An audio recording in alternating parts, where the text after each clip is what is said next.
that's something we want to think about. So, what are the 3 things that affect a soldier's ability to withstand pressure?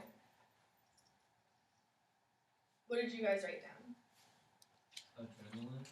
Fear. Fatigue. Hunger. Curiosity. Loud noise. Yeah, I wrote ill body and mind stress. So he's kind of, not only is he sick, physically because of the food or because of any sort of illness they're getting, but also he's sick in the mind. He's a little stressed, sick in the mind. Okay?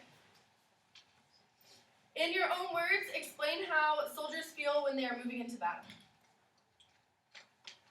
It's like slow motion. Like slow motion, they see these people who are running at normal speed, but they look like they're running through molasses, right? Is what he wrote down. What'd you say, Alexis?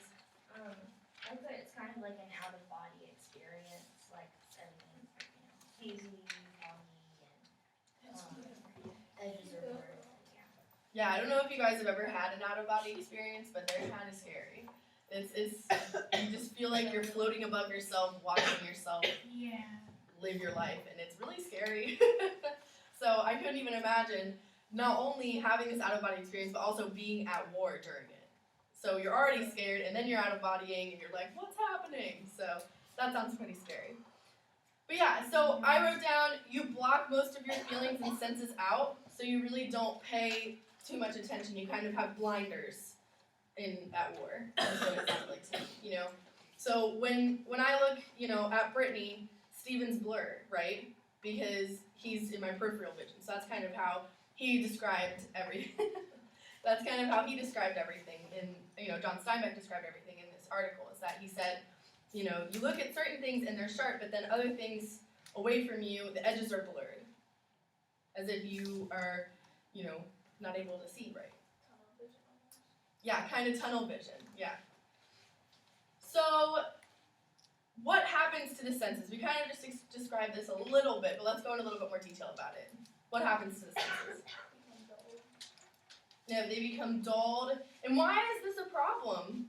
Should be a pretty obvious answer. They can't focus as on much. what they do, like the senses, like if they get hurt, they're not going to be able to tell. Yeah, if they get hurt, they're not going to be able to tell. And, what would be the problem if, when I look at Brittany, everything's, sharp, but everything around me is completely blurred? They aren't aware of their surroundings. Yeah, you're not aware of your surroundings, so maybe you don't see all the Viet Cong. And what's something from the novel that we've learned about the Viet Cong that might be a little bit, that might make being unable to see very well very difficult in battle? Alexis? They hide in different places where they can, they kind of attack from the trees and use their surroundings to their advantage. Yeah, so they attack from trees, and they're also, a lot of them are also pretty small. And so they're small, they're attacking from the trees, so you already have lowered visibility of the Viet Cong, right? So you're already at a disadvantage. But then, now you also have tunnel vision, and everything's blurry. So you really can't see them, right? And so it just makes it a lot harder. So, why do soldiers perform heroic acts? Why does John Steinbeck say that soldiers perform heroic acts? What's the reason he gives? Summer? The instinct of self-preservation is dulled. Yeah, their instinct of self-preservation is dulled. Can someone explain what that means? Besides Alexis? Come on, repeat that. So what does the instinct of self-preservation being dulled mean? What does that exactly mean? They don't focus as much on themselves. They don't focus as much on themselves. So what's self-preservation?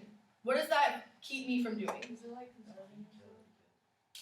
What is that? Is it like conserving yourself for battle? Yeah, kind of. Isaiah? You're more likely to do something crazy because, like, your reactions, like, you don't care as much. You're pretty desensitized. So Yeah, you're just because- like, whatever. Yeah, so our sense of self-preservation, it makes us keep ourselves alive. It's why when you see a fire next to you in a building, you don't go running into the building because you know you could die. So you stay out of it. It's why when you're drowning, you come up for air Because if you don't do that, you're going to die. And so that's your instinct for self-preservation. But at war, your instinct for self-preservation, John Steinbeck says, is dulled. So you no longer rise up to the top in order to stop yourself from drowning, or go into a burning building, or stay away from a burning building. You start going into the building to save other people because you don't care as much about yourself, which is still heroic. I mean, you're still, jumping in front of a bullet to save somebody. You're still going into a burning building to save someone. You're still pulling someone out of the water to save them from drowning. But it's a little reckless, would be maybe the word to use, right? So you're not really preserving your life as much as a normal civilian person would. So to a soldier, sleep comes like a drug? Yeah, drug without warning. So suddenly, you just want to fall asleep. And what kind of drug specifically does he compare it to? Anesthesia. Anesthesia, right? So have you guys ever gone to the doctor and had anesthesia? Yes. Yes. Great. They put the nose on you, or they put it in your IV, and you're just instantly asleep. They ask you to count down from 100, and you get to like 93, maybe, and then you're just out. So how could that be a problem at war? I don't know. They're scared of what's gonna happen when they're sleeping. Yeah, they're scared what's gonna happen when they're sleeping because when you're in enemy territory, you're never really safe, right? Why else would that be a problem? Specifically, maybe not in battle, but maybe with guard duty. Pass out. Yeah, you pass out.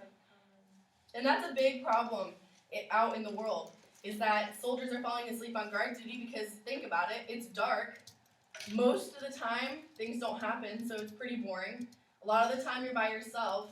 You don't really sleep very much because you're so paranoid all the time. And just imagine if sleep came onto you like a drug. Just imagine if you had anesthesia right at that moment and you just fell asleep.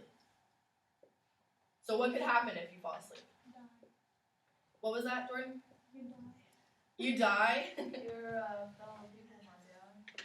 Yeah, your fellow soldiers could get hurt, or the Viet Cong could come in and just start rampaging through your camp, right? It's kind of scary to think about.